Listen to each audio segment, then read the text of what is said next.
ये बीजेपी के लोग जो ज्यादा बोलते हैं, थोड़ा फर्जी ज्यादा बोलते हैं, और मैं क्या कहूं, उन्हें अपना ही मैनिफेस्टो देखना चाहिए। याद कीजिए, जब गोवा में पहला मैनिफेस्टो लॉन्च हुआ था, उन्होंने कहा कि हम नए शहर बसाएंगे, स्मार्ट सिटीज बनाएंगे। आज बताओ क्या हालत है। आपको नहीं लगता ये बीजेपी के लोग जो ज्यादा बोलते हैं, थोड़ा फर्जी ज्यादा बोलते हैं, और मैं क्या कहूं, उन्हें अपना ही मैनिफेस्टो देखना चाहिए। मैं जब आपके बीच में आया हूं, मैं खुद आधे घंटे ट्रैफिक में फंस गया। याद कीजिए, जब गोवा में पहला मैनिफेस्टो लॉन्च हुआ था, उन्होंने कहा कि हम नए शहर बसाएंगे, स्मार्ट सिटीज बनाएंगे। आज बताओ क्या हालत है। जहां हम खड़े हैं उसके पीछे गोमती नदी बह रही है।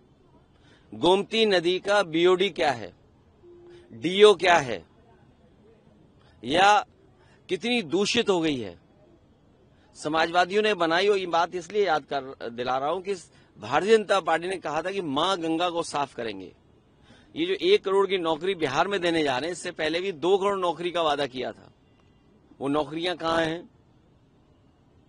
किसान की आय दोगुनी का वादा किया था, वो किसान की आय दोगुनी कहां है? आज धान कोई नहीं खरीद रहा है, और धान खरीदा भी जा रहा है तो किस कीमत पे खरीदा जा रहा है। ये सरकार जो कहती थी हम खुशहाल बनाएंगे किसानों को, आज खाद कहां है, डीएपी कहां है।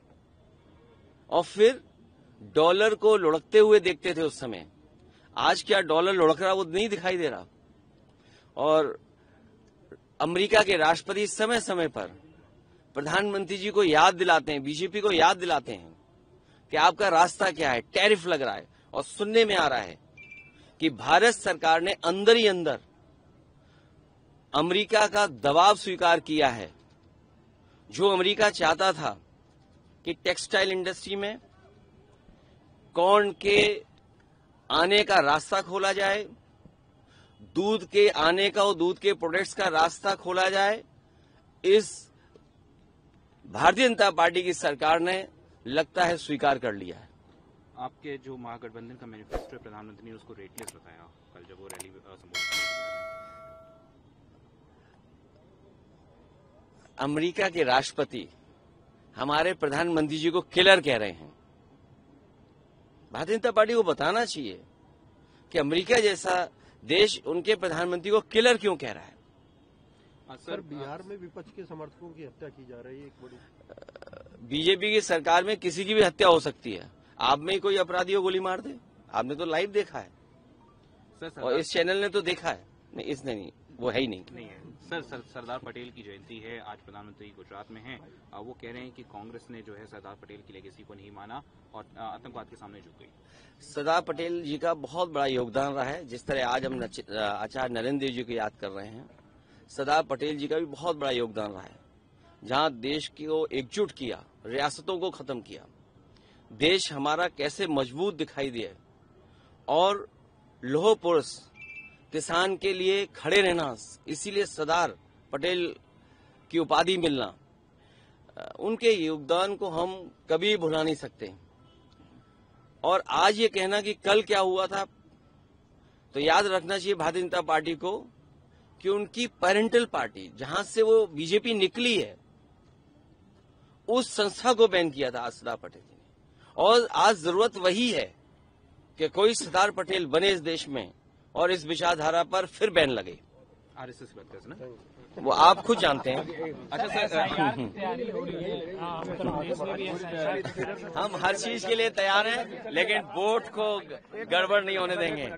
वोट को गड़बड़ नहीं होने देंगे। हम वोट बनवाएंगे, और भारतीय जनता पार्टी कितना भी एडमिनिस्ट्रेशन लगा दे। और आप सोचिए कितने जातिवादी हैं भारतीय जनता पार्टी के लोग। आज जब सरदार पटेल जी को याद कर रहे हैं, आचार्य नरेंद्र जी को याद कर रहे हैं, तो हमें सोचना चाहिए कि आचार्य नरेंद्र जी जातिवाद व्यवस्था के खिलाफ थे, कि जातीय का भेदभाव नहीं होना चाहिए। सरदार पटेल भी एकजुट कर करके इस देश को एकजुट बना रहे थे। उस समय भारतीय जनता पार्टी अगर सच्चे सरदार पटेल जी के रास्ते पे चल रही, तो बताइए बीएलओ ही इन्होंने किसी भी पीडीएस समाज के लोगों को नहीं बना रहे हैं। सर, ये बीएलओ का मुद्दा काफी लंबे समय से उठा रहे हैं। नहीं, ये लगातार चलता रहेगा। सर अलीगढ़ का मामला क्या होगा जहाँ पिछले हफ्ते मंदिर पे आई लव मोहम्मद लिख दिया गया था। अब पुलिस ने 3 लोगों को गिरफ्तार किया जो तीनों ही हिंदू समाज से हैं।